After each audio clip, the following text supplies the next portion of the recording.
Hey, so I thought I would just show you guys some anchor charts. So I'm gonna start with the guided oral input that we did. These are from my class in Vermont at Express Fluency, and it was a very beginning French class, so it was like true beginners too, actually. Sometimes when you teach these summer classes, like, people are not actually true beginners, but these people were. They were very clueless. I loved them very dearly, but there were not very many people in there that were actually like very clueful about French at all. So the very first day of school, or of the camp, basically, we made this calendar, and I counted the days, and I wrote semaine scolaire. And it turned out that, like, I asked who likes the semaine scolaire, and Miriam and Lutrell and Alejandro actually liked it. But Alejandro hated Wednesday and Tuesday, so we noted that. And it turned out that Abby actually loved the weekend, and everyone else loved Friday, but she like hates the school week so much that she also hates Friday. So we had a good time with that. All these things down here, lundi and mardi, and the dates. You notice we did mardi because actually it started on Wednesday, but I was a little confused. For a minute during class I thought it was Tuesday, because on Monday we'd had we'd had something on Monday, and I was mixing it up for class. And then all this junk down here, like, I was just like, on a real calendar I wouldn't mess it up like that. I would keep it really nice, but I knew I wasn't gonna see them, much more, and I knew we weren't gonna do the calendar a whole bunch, because in a workshop type situation, like, it's weird, because when you're teaching like these summer camp like demo classes where there's like teachers watching you, you're like teaching the people there, but you're also like teaching the teachers. So I didn't want to do calendar like every day, because I want the teachers to just see one thing. So this is what we did during the oral input. It probably took a little bit longer than like your typical input would take, because these people like really loved French, and they just like let me go on and on. So in a camp situation like that, I kind of like have the luxury of just taking a little more time if I want. But I mean, it was probably like 20 minutes instead of like 15. So then I made this anchor chart, and I spelled it wrong, but whatever. It's kind of like French and Spanish mixed together, but I was writing it, and I was like, I literally asked the French teachers in the back, I was like, is that right? And they were like, yeah, I think it's right, but it's not. It should be réel, like with 2 E's, but whatever. So it says make them real. So that's like the title of the anchor chart. And this is actually an anchor chart that would go with phase 2. Yeah, like talking about people's preferences. So like cycle 1, description, and phase 2, talking about people and their preferences. So making them real, like I told the class, like in English, this is how I did it. So imagine there's like nothing on the chart. I was like, all right, you guys, so we're gonna do some writing. We're gonna write about the calendar, and we're gonna write about the people in class, and like kind of, describe them. And when we describe like, real people, we describe not only like how they look, but also like what they like and what they don't like, and what they're like on the inside. So if we're really gonna make a character like seem real, then we need to, describe their insides and what they, their feelings and their thoughts. So I was like, that's how we make them real. So I was like, I'm gonna write make them real at the top, but I misspelled it, but whatever. So then I wrote this in French. So then I like switch over to French. I'm like, okay, faites les réels. Reales. And then I was like, okay, class, comme des tests. Like, comme Burke, yeah. Ou préfère, ou aime, ou n'aime pas. And like these blue ones were the ones we put on there that first day. So the purpose of an anchor chart is like, it's an anchor. Like, I'm gonna do this anchor for the teachers later. But it like stays on the wall. So it's like you've got this one chart that you're gonna keep adding to over the course of the unit. And then actually we didn't come back to it in that class, because like I said, it was kind of a weird situation. But I just went and added these later, because I was like, well, maybe teachers want to see some other things that you could potentially add there. So this is like he was feeling, or she was feeling, or they're feeling now they are feeling and like they were feeling, and then wondering. So those are just some other things that you could put on there, like to make a person seem real, like if you're writing a description of them. But the thing about an anchor chart is like, somebody asked me like, well, isn't that kind of like targeting those words? And I mean, in a way, I suppose, yes. But to me, like targeting would mean that during this guided oral input, like I was, you know, just hell bent on like trying to get certain words into the discussion. And I really wasn't. I had like set up a discussion to elicit, you know, preferences, because I asked them like what they prefer. But I wasn't really sure like what exact, you know, words they were going to use to like describe their preferences. And so like it's targeted in the sense of like, I'm trying to elicit this like function of the language. I'm trying to elicit, you know, a discussion of people's preferences. But, and this just happens to be about the weather, or not the weather, but it could be about the weather. This happens to be about like the calendar and like the days on it.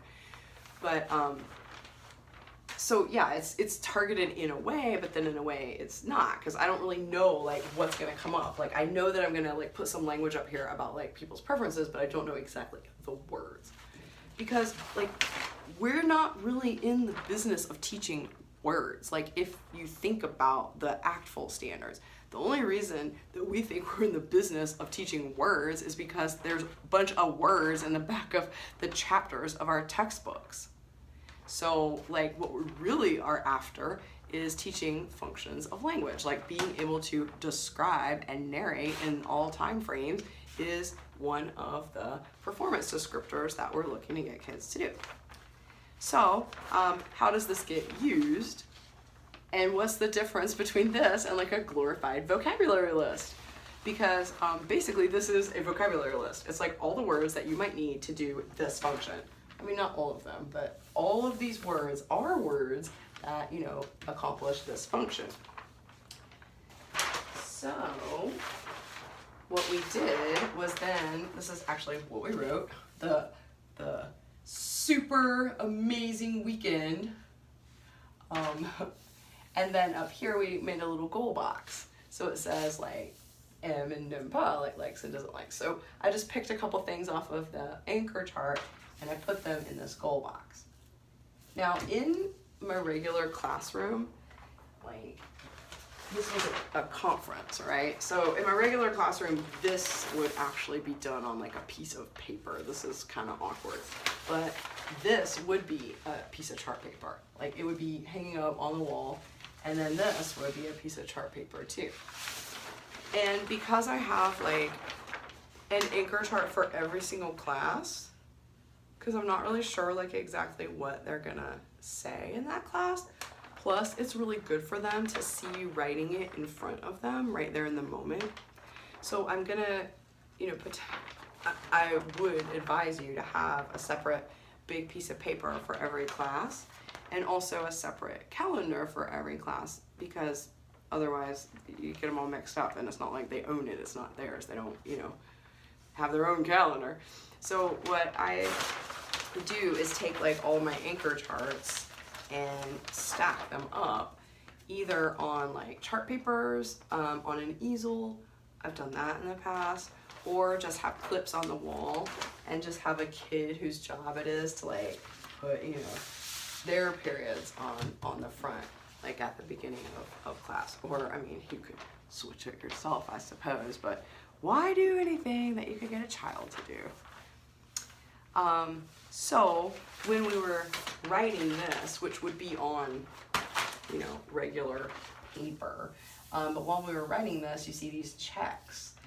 We were trying to put this like goal language into our writing. So you see that it says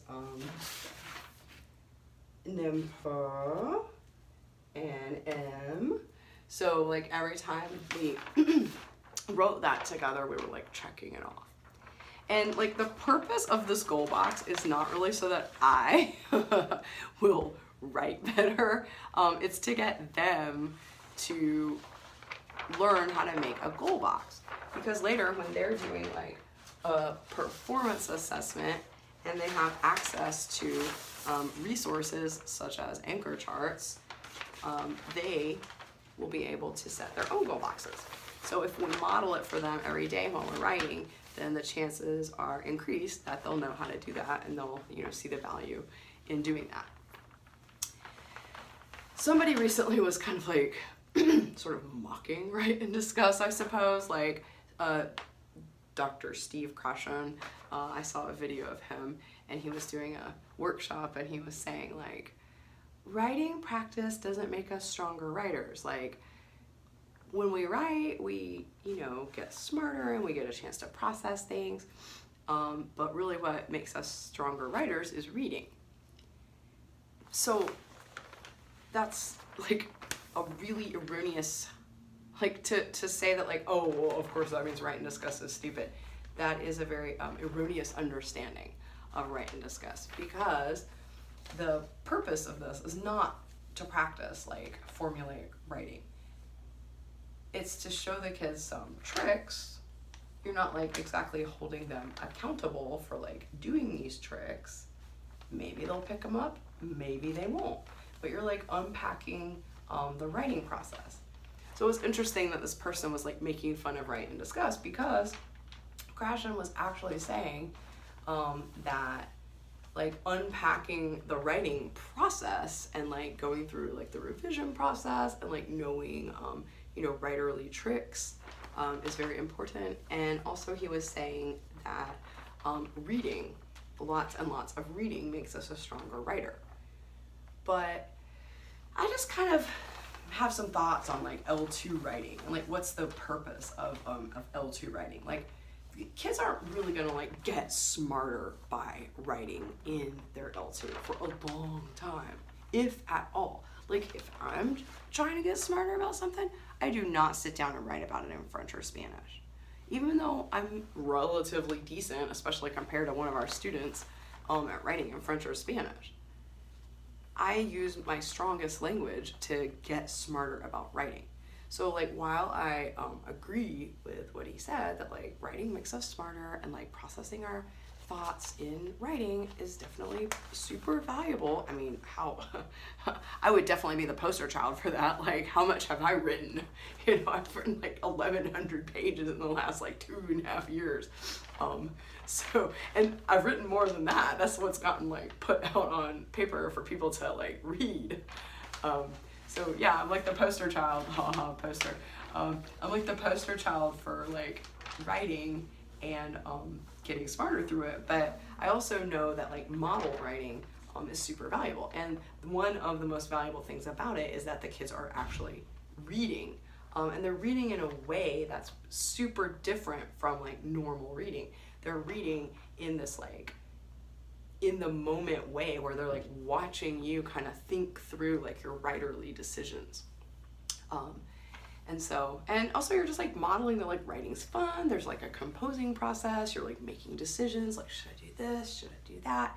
And you're like using kind of like the tips that a writer has inside of their head when they sit down to write. Like a gifted writer, when they sit down to write, I mean, the very most basic thing they're gonna know is that like you describe a person inside and out. And then something else that comes later, like in the cycle on narration, is most writers do not start by like describing the person. They start like in the middle of the action with the person doing something and then kind of back up and describe them.